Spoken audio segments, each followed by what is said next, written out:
Hoje, vamos mergulhar numa obra que, tirando a Bíblia, foi simplesmente o livro mais lido em língua inglesa por mais de 300 anos. É uma história de aventura, de fé, de desespero e o mais impressionante é que ela nasceu no fundo de uma masmorra. Esta é a jornada que vamos conhecer, O Peregrino, de John Bunyan. Vamos começar com essa frase que está logo no prefácio do livro. E olha, não é nenhum exagero. Estamos falando de um verdadeiro fenômeno literário. Uma obra que conseguiu transcender o seu tempo de uma forma que é até difícil de acreditar. E aqui está ele. Só de olhar essa capa a gente já sente um pouco da sua herança, né? O livro foi publicado lá no século XVII. Então, O Peregrino carrega todo o peso e a beleza de uma outra era. Mas a sua mensagem, a sua mensagem continua ecoando de um jeito impressionante até hoje. E o alcance do impacto desse livro é o que mais choca. Não foi só um texto religioso, sabe? Ele foi traduzido para mais de 200 línguas, se tornou uma peça-chave para movimentos sociais, serviu de conforto em plena guerra e ainda por cima ajudou a moldar o que a gente entende hoje como romance moderno. É algo realmente impressionante. E isso tudo nos leva à grande pergunta desta nossa análise.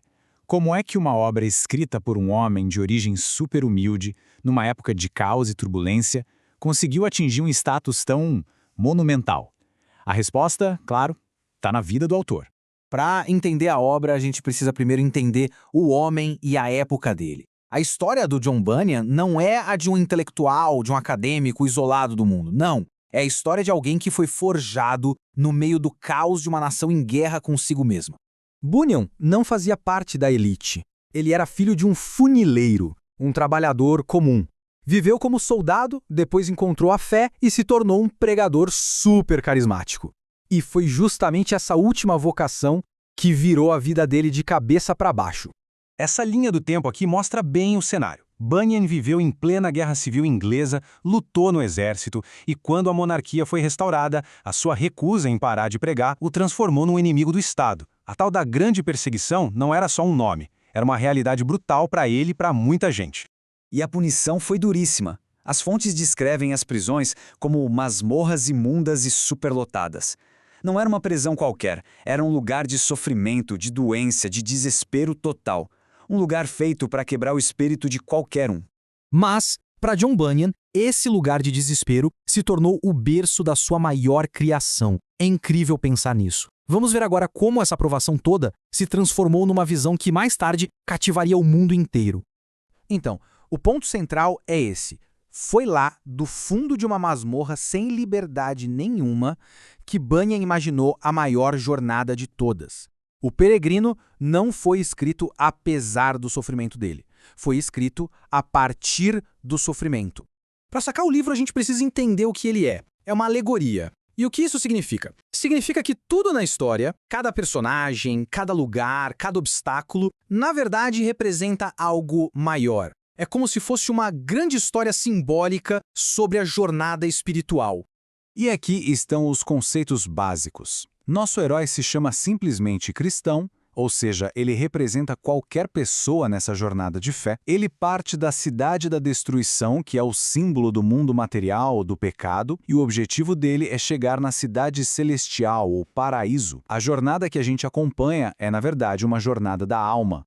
Ok, então vamos entrar um pouco na história. Vamos dar uma olhada em como essa jornada do cristão começa, porque, olha, os primeiros passos já são super dramáticos.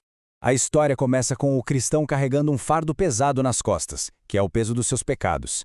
Ele está desesperado, perdido, até que uma figura chamada evangelista aparece e mostra o caminho para ele.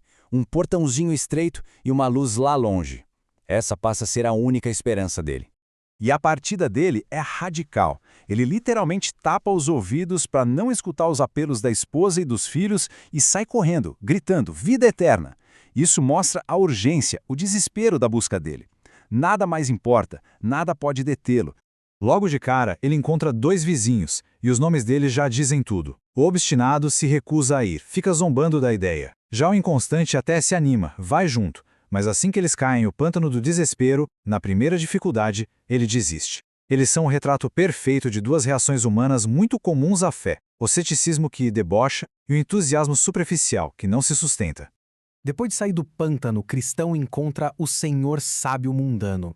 Esse personagem oferece um atalho, um jeito mais fácil, mais lógico de se livrar do fardo, sem toda aquela dificuldade da jornada espiritual.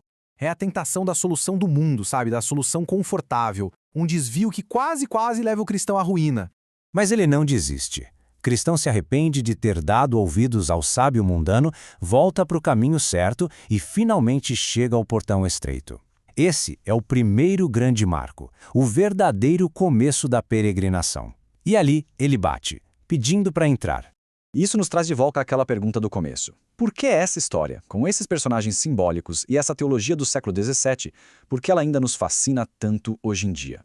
A genialidade do Bunyan está na simplicidade. A linguagem é direta, vai direto ao ponto. A história de alguém lutando contra o desespero, a tentação, o fracasso, tudo isso em busca de esperança, isso é universal. Seja o pântano do desespero ou o senhor sábio mundano, todo mundo enfrenta versões desses desafios na vida. O poeta Samuel Johnson resumiu isso perfeitamente. O livro funciona em vários níveis ao mesmo tempo. Ele é profundo o suficiente para um acadêmico e, ao mesmo tempo, é uma história de aventura que prende a atenção de uma criança. Pouquíssimas obras na história conseguiram fazer isso. E a gente termina com essa reflexão. Essa jornada do herói, sabe? Essa luta contra obstáculos internos e externos para alcançar um objetivo maior. Será que essa não é a base de inúmeras histórias que a gente ama hoje em dia, de filmes a livros? A peregrinação do cristão, de certa forma, continua sendo contada de novo e de novo em outras roupagens que talvez a gente nem perceba,